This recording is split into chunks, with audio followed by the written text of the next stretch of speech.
Hello my friends, and welcome back to another great episode. We have one of my favorite topics to talk about, and that's kitchen countertops, because many of us are going to be spending a lot of time in the kitchen over the next couple of weeks. So we're going to be talking about DIY countertops and the different price comparisons of traditional and the DIY options that you have. So let's get started. For budget-friendly home improvement advice where we help you save more so that you can do more in your home, make sure you hit that bell and subscribe today so that you don't miss out on a single episode. So I wanted to do two categories. First, the DIY countertop options, which are your concrete, butcher block, and then a variety of either paint, epoxy, overlay of concrete. Those are your DIY options that you have. And then you have the traditional countertops, which are your quartz, your granite, marble sometimes, although I would never recommend it in the kitchen. So today that's what we're talking about as far as the DIY countertops that we have, and then the traditional, and then we're going to compare the prices, and I have a couple categories that are going to help us compare those prices. So I want to address a pain point that I've often read or encountered with some of my readers and friends, and that's when the price comes in for your quote on a traditional countertop and it far exceeds the price that you budgeted.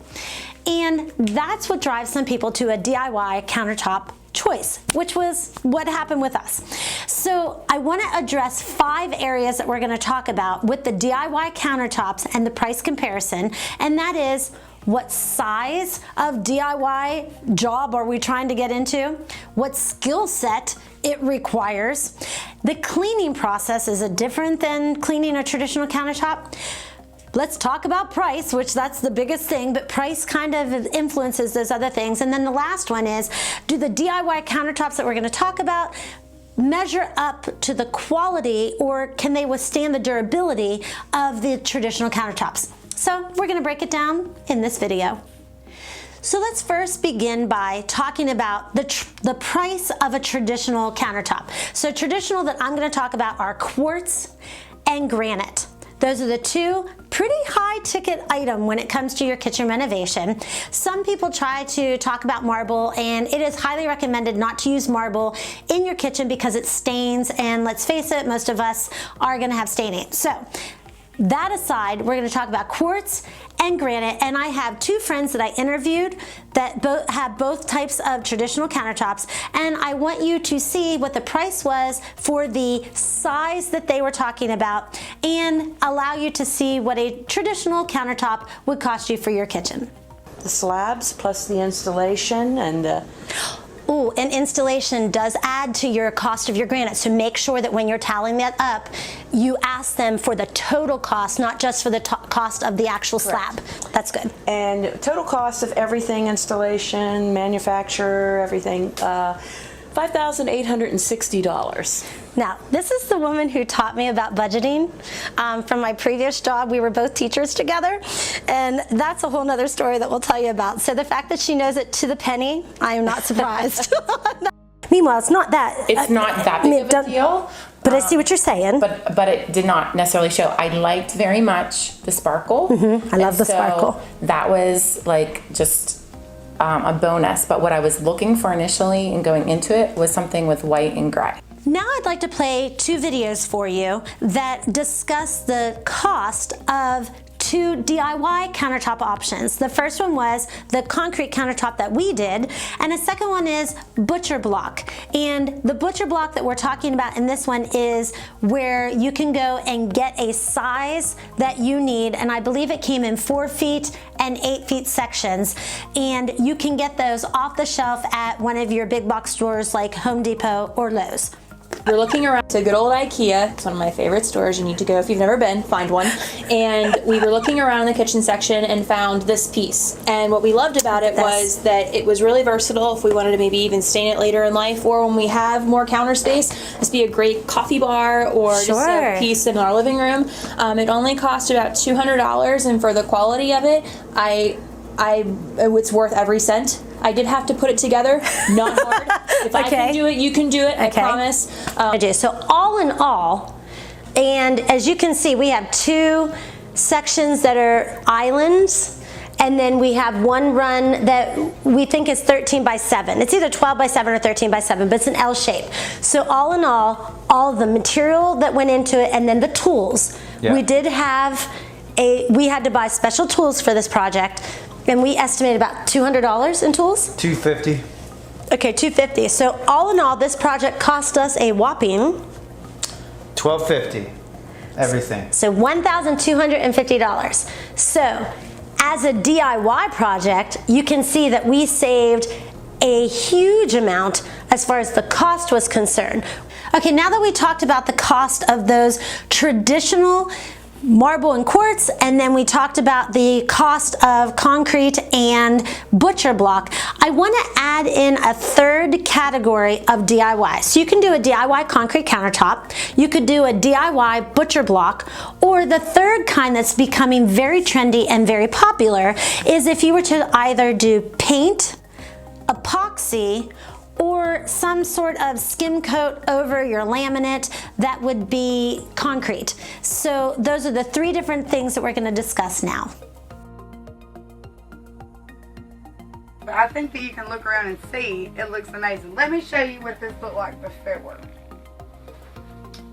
This was the countertop before the project, and this only took like one night. Guess how much it cost? $25. $25. Are you going over old laminate, cultured marble, solid surface, or natural stone? Just one extra step. You're going to apply our bonding primer. This creates a tenacious bond, and if you haven't seen our video on how to apply that step, go check it out and prep your countertops right so you get that long-term tenacious bond. We're going to use our Stone Coat countertop epoxy at a 1-to-1 ratio.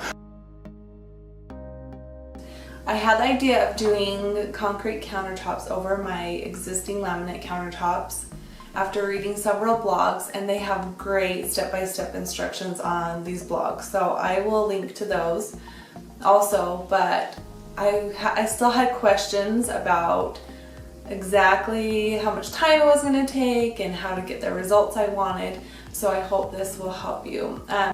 I wanted to throw in yet another DIY countertop option, and it's not one like the concrete and butcher block that you would actually build or construct, but it is laminate, of which you can go and buy at a big box store just like the butcher block.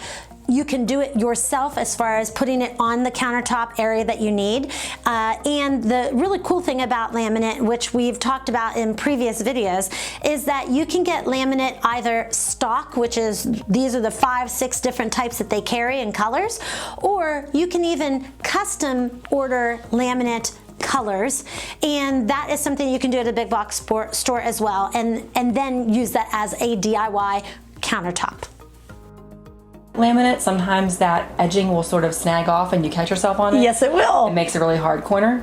But this was stock. Yes. Like this was the edging that was stock, Yeah. which is a double bull nose, we think is what the time is. So that's awesome. And part of your cost. Like Yes. you didn't pay any extra for this. Exactly. Okay. And then I wanted something dark. I like the contrast with our cabinetry, plus our flooring is dark, and so I wanted something that was darker. So those were kind of the things that I was looking for. Okay, so the whopping grand total. Yeah. So we did the math. She had to think back 9 years ago. They bought 2 10-foot sections, and we're going to talk about why, because they don't have a 10-foot section here, but they did something special with it for customization. So make sure you watch the videos. But they bought 2 10-foot sections right off of the shelf, and you paid a whopping Right about $400. $400. Included the end caps and everything. So. Oh, it did include, okay, because your end caps, you need your end caps if you're going to do laminate, because if it shows like right here around your stove and obviously the end, because you will get caught on it. So let's first address paint and epoxy over an existing countertop, much like a laminate, and you want to update your laminate. I have personally not done this project. I'm in the process of doing it, so if you follow me on Facebook, you might want to check that out, or I am going to do a video on it in the future. But I had questions about painting and epoxy? Like, is it durable after the first year or two? I have been researching the different types of paints that you can use, the different primers that you want to do, whether you should sand it or not sand it. And I'm actually going to do an interview with my sister-in-law who did this project in her home. She did one that looked like granite, and I'm going to ask her these questions. If you have questions that you would like me to ask her in our upcoming interview, please comment below, because I would like to hear the questions that you would like to know if you were going to consider painting or use an epoxy or a kit in order to upgrade or to do a DIY countertop. So when it comes to butcher block, I have also never done this as a DIY countertop, but I have spoken to several people, and there are two different types of DIY countertops that you can do when it involves butcher block. You can do, like I said, the big box stores have 4 feet and 8 feet sections. I think they might have a 6 foot section as well, but it is one type of wood. Now, you could stain that, or you could paint it. You could do all sorts of things with that already pre-established butcher block piece of countertop. Or there are some videos that I'm going to link to that show you how you can actually use different types of woods and bind them together and create your own butcher block countertop. Now again, I have not done this, but there are some beautiful demonstrations of this that are out there that I'm going to link below in the description. So I want to talk about the last DIY countertop option that we're talking about, which is near and dear to my heart because it is what the left brain and I have chosen to do twice now, and that's concrete countertops. When it comes to concrete countertops, this is not your average DIY project. We strongly suggest you have a little bit of skill coming into it because it probably is the most involved over the ones that I've just listed, whether paint or epoxy, a butcher block, or concrete. It's probably the most extensive. However, it is significantly less than the other marble, granite, and quartz that we've talked about, and it's incredibly customizable. As far as we are concerned, we've had ours for 4 years, and they are also on the durability chart. They check out. They've been wonderful for us in our kitchen. We're gonna go into detail about not just the pros and cons, which you can catch the pros and cons here to the concrete countertop where I do a very thorough review, but we're gonna break it down for you to see if this is a project that would be for you. So I hope that you've found this video helpful as far as doing an overview of the DIY countertops that are available to you. Again, to review, you can have concrete countertops, you can do a butcher block, which you can either buy stock or make one yourself, and I linked in the description below some great videos that can help you on that. We have the paint or epoxy. Again, I'm gonna link to some videos below of people who I've learned a lot from because I'm in the process of doing that myself. And then concrete countertops, I've linked below to other videos that we've done in order to give you the pros and the cons if that is a DIY option that you're looking to do. So when it comes to the price comparison of doing a traditional countertop or a DIY countertop, you're gonna save hundreds, if not thousands, if you take the DIY option. That's just a general rule of thumb from the different countertops that we talked about in the beginning of the videos of how much they paid for traditional versus your DIY options. Now, when it comes to the DIY options, there is such a span of difference between painting, epoxy, concrete, and butcher block that it's hard to put an actual number on it. So what we've done is we've included a download, and you can get that in the link below, that can help you track how much you're gonna be charged or what the price is for those different options. And then there you can decide what is best for your budget. So as always, thank you so much for joining us, PinkToolGirl. We love hearing your questions, and this was one about the concrete countertops as well as countertops in general. This was one that we've gotten so many questions on that we wanted to address it in numerous videos from now until the next couple of weeks. So make sure you subscribe and hit that bell so that you can get notified each week that we give you some great tips, and we hope to see you soon. The next step is to get your free ultimate home improvement guide. This guide is amazing for anybody who's going to be doing a kitchen renovation or a home renovation, because it's going to first help you plan that renovation. 2, it's going to help you budget the different items that you're going to have to purchase in order to get the renovation done. And 3, we chock full of tips and tricks that are going to help you save time or save money or both as you go through our guide. So again, make sure you get your free ultimate home improvement guide, and you can get that in the description below. There's a link.